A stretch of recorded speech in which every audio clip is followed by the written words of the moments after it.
അപ്പോൾ ഫ്രണ്ട്സ്, എൻ്റെ അയല മുളക് ഇട്ടതെല്ലാം റെഡി ആയിട്ടുണ്ട്. ഞാനെല്ലാം ഒരു പാത്രത്തിലോട്ടാക്കി. നല്ല സൂപ്പറാണ് വന്നിട്ടുണ്ട്. നല്ല അടിപൊളി ടേസ്റ്റിൽ നല്ല അയല മുളക് ഇട്ടതാണ്. അപ്പോൾ എൻ്റെ ചാനൽ എല്ലാവർക്കും ഇഷ്ടപ്പെട്ടെങ്കിൽ ലൈക്ക് ചെയ്യണം, ഷെയർ ചെയ്യണം, സബ്സ്ക്രൈബ് ചെയ്യണം. പുതുതായിട്ട് ആരെങ്കിലും കാണുകയാണെങ്കിൽ സബ്സ്ക്രൈബ് ചെയ്യണം. പിന്നെ ബെല്ലൈക്കനും കൂടെ എനേബിൾ ചെയ്താൽ ഞാനിടുന്ന എല്ലാ വീഡിയോസും നിങ്ങൾക്ക് നോട്ടിഫിക്കേഷനായിട്ട് വരുന്നതായിരിക്കും. അപ്പം ഞാനിതൊന്ന് ടേസ്റ്റ് ചെയ്ത് നോക്കട്ടെ. അപ്പം ഞാനിവിടെ ചോറെടുത്ത് വെച്ചിട്ടുണ്ട്. ചോറും വൻപയർ തോരൻ വെച്ചതുമാണ്. അപ്പം നമുക്കൊന്ന് ടേസ്റ്റ് ചെയ്ത് നോക്കാം. നല്ല കുറുകിയ ചാറോട് കൂടിയ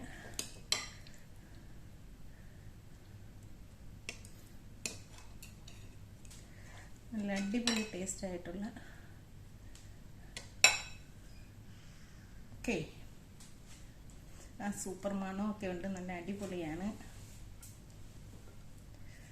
അല്ലെങ്കിലും ഈ ചെറുപയർ തോരൻ, വൻപയർ തോരൻ, മുളകിട്ട മീൻകറി, അതിൻ്റെ ടേസ്റ്റ് ഒന്ന് വേറെ ലെവലാണ്. അതൊന്ന് തിന്ന് നോക്കിയാലേ അറിയാം കൂട്ടുകാരെ. നല്ല സൂപ്പർ ടേസ്റ്റുള്ള മുളക് കറിയാണ്.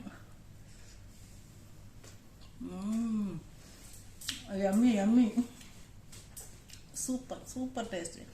ഞാനിത് തക്കാളിക്ക് അരച്ച് ചേർത്ത് മുളക് കറി വെച്ചിട്ടില്ല. ഫസ്റ്റ് ടൈമാണ് വെക്കുന്നത്. പക്ഷെ ടേസ്റ്റ് എന്ന് പറഞ്ഞാൽ അടാറ് ടേസ്റ്റാണ്. ചെയ്യാത്തവരുണ്ടെങ്കിൽ ഒന്ന് ചെയ്ത് നോക്കി. മുളക് കറി വെക്കുമ്പോൾ ഒരു നല്ല പഴുത്ത തക്കാളിക്ക് അരച്ച് ചേർത്ത് വെച്ചാൽ നല്ല സൂപ്പർ ടേസ്റ്റുള്ള മുളക് കറി റെഡി. സൂപ്പർ.